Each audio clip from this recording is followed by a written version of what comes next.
In reply to that, in 2006, I gave a talk, Is Terrorism a Muslim Monopoly? And I've given statistics on terrorism, who is the first hijack of the plane. So you should hear my talk, Is Terrorism a Muslim Monopoly? Quran has the solution for the problem of terrorism. But when they cannot prove the Quran wrong, so they invited in India to give talks in the academy, the police academy in Hyderabad, many times. You know, all the IGP, Inspector Generals. I used to give them talks on counter-terrorism. There, in London, in many of the Gulf countries. In many countries, they call me to give talks on anti-terrorism.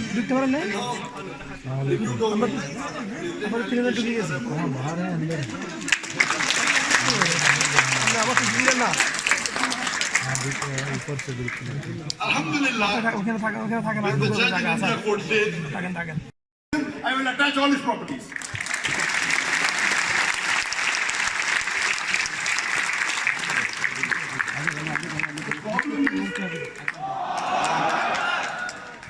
The problem for them is that most of the non-Muslims, majority of the Hindus in India, they love me.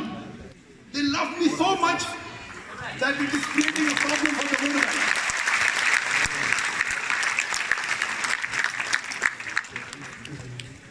You know, whenever we give a talk, on average 20% are non-Muslims.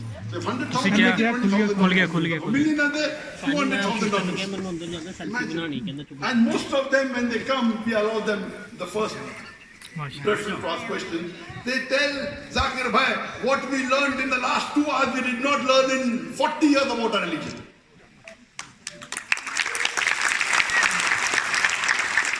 I do not attack other religions. I use the formula of the Quran, Ta'ala ila kalimatin sawa'i bainakum. Come to common terms as with us and you.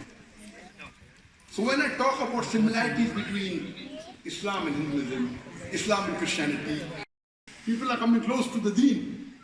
When I talk about the Quran, which is the global necessity, they fall in love with the Quran.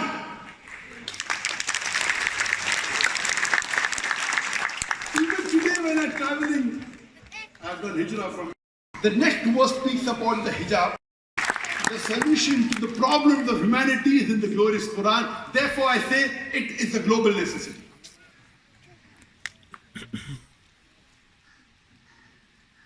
Quran has the solution to the economic problem. Today, the major economic problem is because of riba, controlled by a handful of people in the world. The full economy of the world is controlled by a handful of people, Rockefeller, around Narendra. They control the banking system, riba. Quran has a solution for riba. Allah says in the Quran in Surah Baqarah, chapter number 2, verse number 270 and 279, if you give up not your demands of riba, demands of interest, take notice of a war from Allah and His Rasul. Allah says, if you give up not your demands of riba, Allah and His Rasul will wage a war against you. Now, who has the courage? Who has the guts? Who has the ability to fight with Allah and His Rasul? Financing gambling den, financing alcohol. It makes a rich man more rich and a poor man more poor. I've given the talk on interest-free economy promulgated by the Quran. Time will not permit. But Quran has a solution to the economic problem of the world by eliminating riba. Quran has the problem of corruption. Allah says in the Quran in Surah Baqarah chapter number 2 verse number 188 that use not your wealth as bait for judges in order that you may eat other people's wealth. Bribing and corruption is haram in Islam. Because Quran is a book written by Creator who's the only one who can give the best solution for humanity, for the human problems. To the problem of racism, the problem of terrorism, the problem of inequality and injustice. Quran is a global necessity because it has the solution for alcoholism and drug addiction. It has the solution for the prostitution, fornication, adultery. It has the solution for immodesty, for nudity and pornography. It has the solution for the economic problems. It has the solution to the corruption in this world. And if you analyze, time will not permit me to go into details. If you analyze, Quran has the solution to all your problems, whether it be at your individual level, whether it be at your family level, whether it be at the level of society, whether it be the level of your nation, whether it be a global level. Quran has the solution to all your problems, whether it be social problem, whether it be economical problem, whether it be... It has proved itself to be the word of God in all the ages. Previously, it was the age of miracles.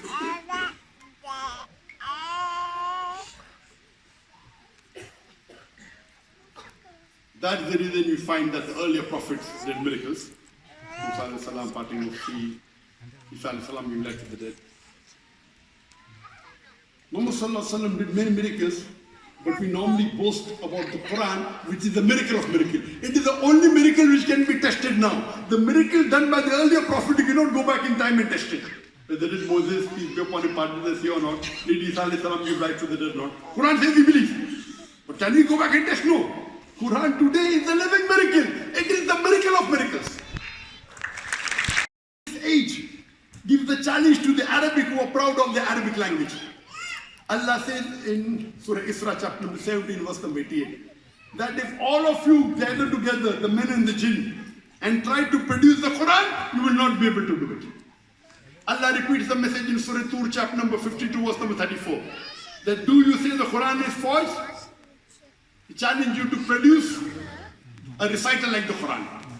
Then Allah makes the challenge easier. Allah says in Surah Hud chapter number 11 verse number 13 that do you say Quran is forged? Produce 10 surahs like the Quran. Forget the full Quran.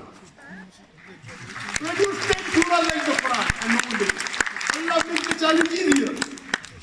In Surah Yunus chapter number 10 verse number 38. Do you say the Quran is forged? Produce one surah like the Quran. No one could do it. Allah makes the challenge more, which wasn't known when the Quran was revealed 14 years ago.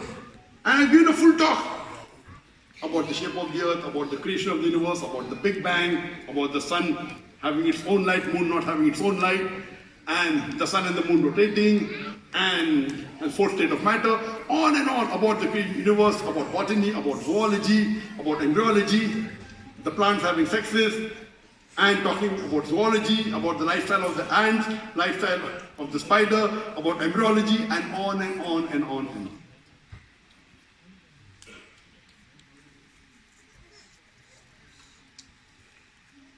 And if you analyze with today's science and technology, any scripture of the world today, all will fail except the glorious Quran. It's a challenge.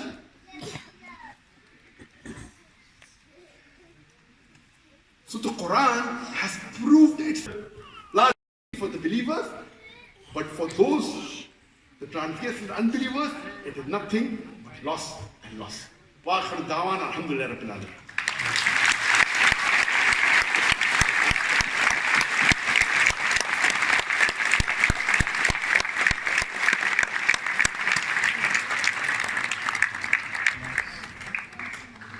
Jazakallah khair, Dr. Zakir Naik, for the wonderful talk today. I believe it was a good talk that we all needed. Now it's time for the question and answer session. But before that, Doctor, we have two sisters who would like to take Shahada, inshallah. MashaAllah. Subhanallah. Assalamu rahmatullahi wa barakatuhu.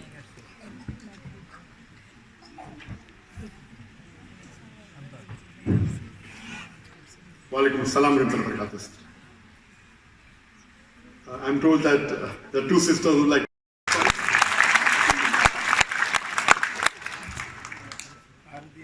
मेरा नाम आरती है। आरती, sister शीज आरती, मैं आपसे पूछना चाहता हूँ, जी आप यकीन करते हैं कि अल्लाह के अलावा कोई भी इबादत करने के लायक नहीं है? जी आप मानते हैं कि बुत परस्ती गलत है? जी आप मानते हैं कि आखिरी पैगंबर मोहम्मद सल्लल्लाहु अलैहि वसल्लम है. Sallallahu alaihi wasallam. I'm just asking a question in Hindi that do you agree that there's only one God? She said yes. Do you agree that there is no one worthy of worship except Allah? And then she said yes. I asked her that do you believe that idol worship is wrong? And she said yes. Then I asked her that do you believe that Prophet Mohammed is the last and final messenger? And she said yes. Subhanallah, Allahu Akbar. बहन, आप अपनी मर्जी से इस्लाम कबूल करना चाहती हैं? जी इस्लाम कबूल करने के लिए दो शर्तें हैं कम से कम मिनिमम. एक है कि मानना चाहिए कि अल्लाह के अलावा कोई माबूद नहीं है, सिर्फ अल्लाह की इबादत करना चाहिए. और दूसरा है कि मोहम्मद सल्लल्लाहु अलैहि वसल्लम अल्लाह के आखिरी पैगंबर हैं. अगर ये दो चीज़ में आप मानते हैं मिनिमम, तो आप मुस्लिम बन सकते हैं. आपको कोई, आप अपनी मर्जी से इस्लाम कबूल करना चाहती हैं? जी आप पे कोई भी ज़बरदस्ती कर रहा है? ना कोई आपको रिश्वत दे के कबूल करा रहा है? ना I'm asking the sister that are you willingly accepting Islam? She said yes. Is anyone forcing you to accept Islam? She said no. I said, is anyone bribing you to accept Islam? She said no. तो इंशाअल्लाह मैं अरबी में कहूँगा और आप उसे दोहरा सकती है. अशहदु अस्लु अल्लाह अल्लाह इलाहा इलाहा इल्लल्लाह इल्लल्लाह व अशहदु वाशहदु वशहदु वर्षदु अन्ना अन्ना मुहम्मदन मुहम्मदन अब्दुहु अबू व रसूलुहु बरसुलु मैं शहादत देती हूँ मैं शहादत देती हूँ कि अल्लाह के अलावा के अलावा कोई भी माबूद नहीं है कोई भी माबूद नहीं है और मोहम्मद सल्लल्लाहु अलैहि वसल्लम उसके पैगंबर उसके पैगंबर और नबी है है. माशाल्लाह. Allahu Akbar. Allahu Akbar. अल्लाह आपको जज़ा खैर दे. मैं अल्लाह से दुआ करता हूँ और अल्लाह के रसूल फरमाते हैं कि जब कोई भी इस्लाम कबूल करता है गैर मुस्लिम, उसके सारे गुनाह माफ हो जाते हैं. तो आज सुभान आप अल्लाह, सुभान अल्लाह, मासूम हैं, सुभान अल्लाह. You are sinless. और मैं अल्लाह से दुआ करता हूँ,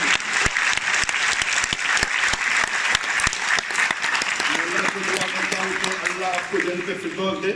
आमीन. और मैं दुआ करता हूँ कि आप जरिया बने, आप के फैमिली, आपके खानदान वालों को भी सही रास्ते पे लेके आए. आमीन. और मैं दुआ करता हूँ कि आप अपने बाकी सहेलियाँ हैं और आपके फ्रेंड्स अकेले, उनको भी सही रास्ते पे लेके आए. आमीन. इंशाअल्लाह. जज़ाकल्लाह शुक्रिया. So, I just want a clarification. This is something that's been percolating in my mind. I've heard you say that Islam is about submitting to His will. Sorry, Islam is About submitting to God's will. Correct? God. Sorry, I didn't know. God's will. God's will, yes. Yes. So, in that context, this whole concept of offering dua, prayer, supplication to God, asking Him for something, whether it's blessings or good health or whatever, isn't that strictly speaking against the concept of submitting to His will? Because if you have submitted to His will, then He decides and you accept whatever and keep going. But once you're asking Him, that is not just in Islam, in any faith, even as a Hindu, when I feel that when I'm asking God for something, it is in a way, I'm not really completely submitted myself to it. I just want your clarification on this matter. Brother Pradeep has asked a very good question.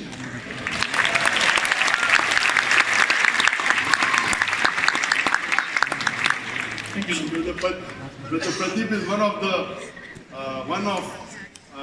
one of my proof that I said in my lecture that most of the non-Muslims hear my talk, they love me. I'd like to thank you, Brother Pradeep. Thank you, sir. He's been watching me for 15 years and he's happy to see me live. And he asked a question that Islam means submitting your will. And a Muslim is a person who submits his will to Allah subhanahu wa ta'ala. So his question is that when we ask dua from Allah subhanahu wa ta'ala, so isn't it contradictory that we are going against his will? And the answer is no, brother. Submitting the will means Allah has given you certain guidelines, few do's and don'ts. Everything else is optional.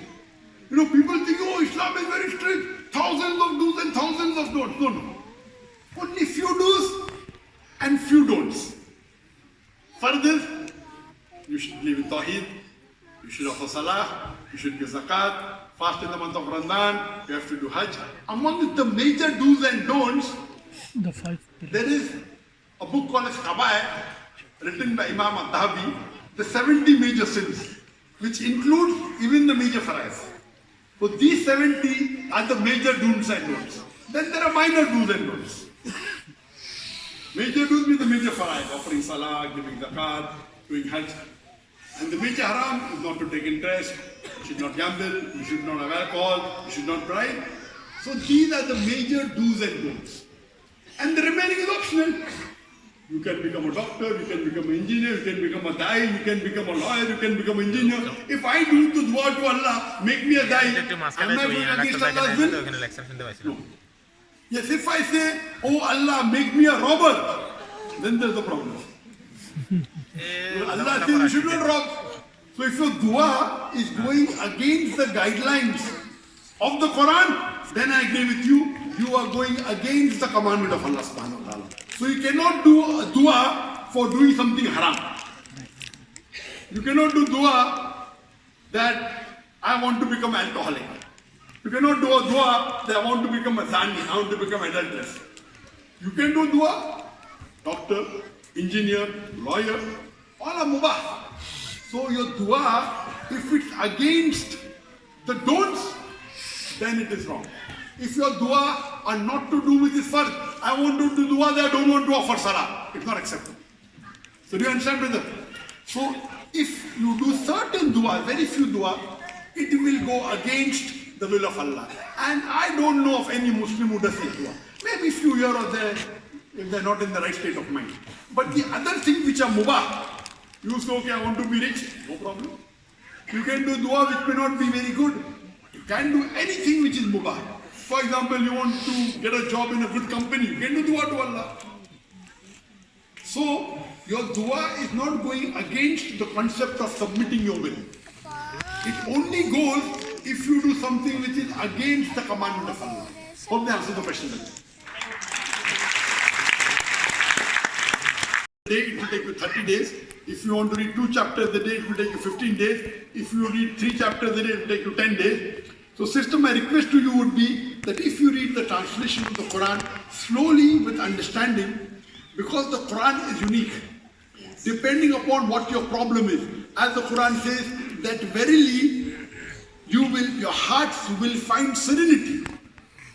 And the Quran, it has many solutions, which normally, if you read a Quran and I read, both may look at it at a different angle. The beauty of the Quran is that the same verse, if a layman reads it, he thinks a different way. If an intellectual reads it, he thinks in a different way. A scientist reads it, he thinks in a different way. That they read in the tafasir of the Quran, one verse can have 20 meanings.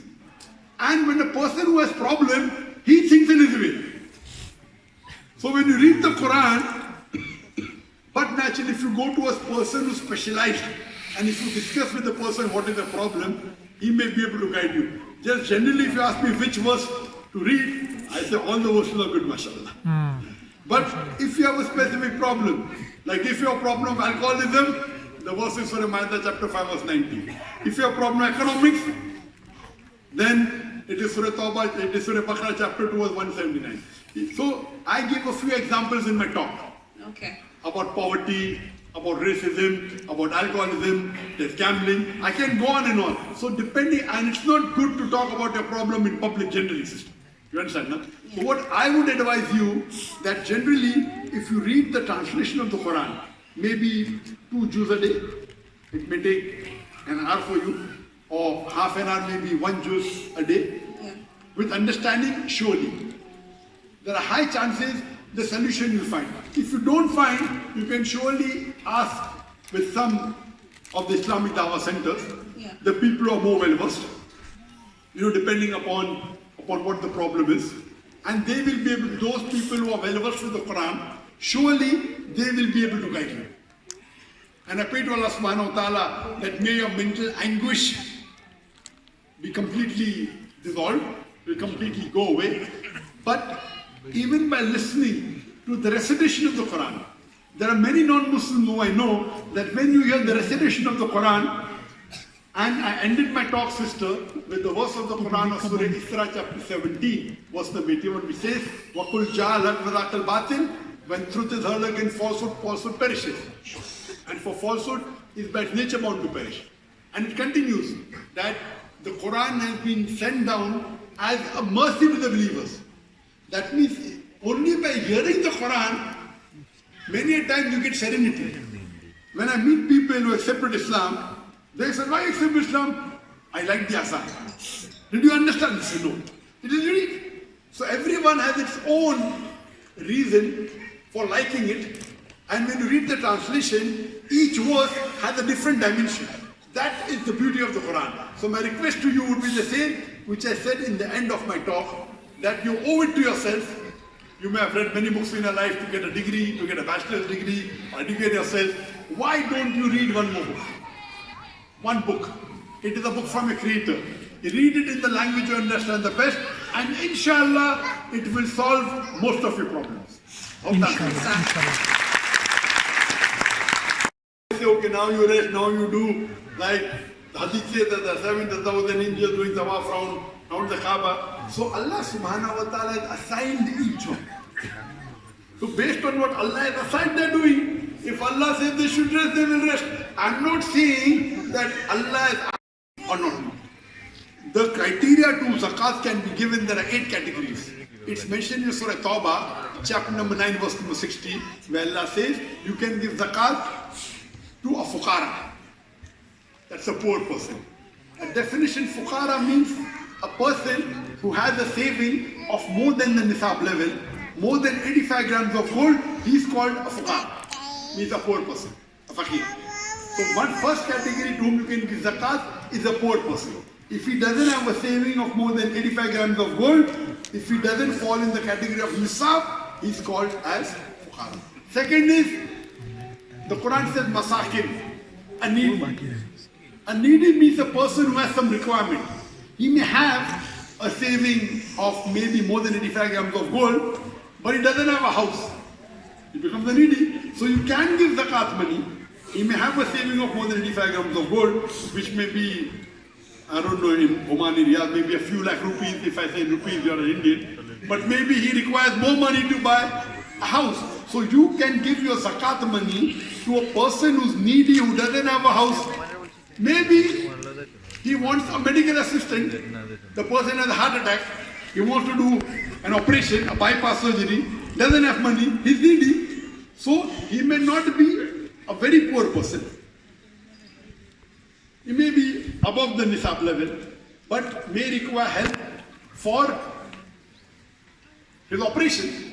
He may require help from his education. So the second category is needy. Needy means what is the requirement of a person, whether it be for education, whether it be housing. It should not be extravagant. That's the second category. The third category, it is amilun, those who are engaged in collecting zakat. So if a person is leaving his job and is spending time in collecting, so what is his value, how much he can take from the zakat? If you're doing a job and getting a salary of maybe a few thousand rupees, so he can see to it that that much equivalent he can take from the zakat money, amilun. Number 4 is mu'allafatul qulub, those whose hearts are coming towards Islam. You can use your zakat money maybe for doing dawah activities, to convince someone. He may be a rich person, but you're giving him literature, maybe about Islam, maybe translation of the Quran. He's not fuqara, he's not needy, but its heart is coming closer to Islam. Or maybe you can help him to solve this problem and he may come closer to Islam. This is the 4th category. Number 5th is agharimun, a debtor. He's taking loan for some purpose, and if he's a debtor, you can use your zakat money and give it to him so that he can pay his debt. That is 5th category. Number 6 is freeing of a slave. To free a rikab, freeing of a slave. You can use the zakat money to free a slave, to buy his freedom. Number 7 is Ibn Sabi, a wayfarer. A person who's traveling, maybe somebody robs his luggage, he has no money, maybe a rich man, he wants ticket to go back home, so you can pay from his zakat money. You may not know that once he may not return the money, you can pay from his zakat money. He may be a rich man, he may be a millionaire, but now he doesn't have money in his pocket to go back, so you can help from his zakat money. When he goes back, whether he repays or no, it's different. You can use your zakat money to help a wayfarer, a traveler. And the last category is fi sabilillah, in the way of Allah subhanahu wa ta'ala. That means you can spend in the way of Allah subhanahu wa ta'ala. Maybe you can help a dai, you can help him for education, you can help him to build a madrasa. So various categories come in fi sabilillah. So Allah subhanahu wa ta'ala describes this obligatory charity which I have mentioned in my talk, that 2.5% of your saving every lunar year you should give in charity. Any of these 8 categories you can. These are 8 categories that will describe Allah subhanahu wa ta'ala. One category is masakin, that is needy. The other may be needy, may not be needy. Of course, even a fuqara is needy. So, what the brother was trying to tell you, yes, you can give to a needy.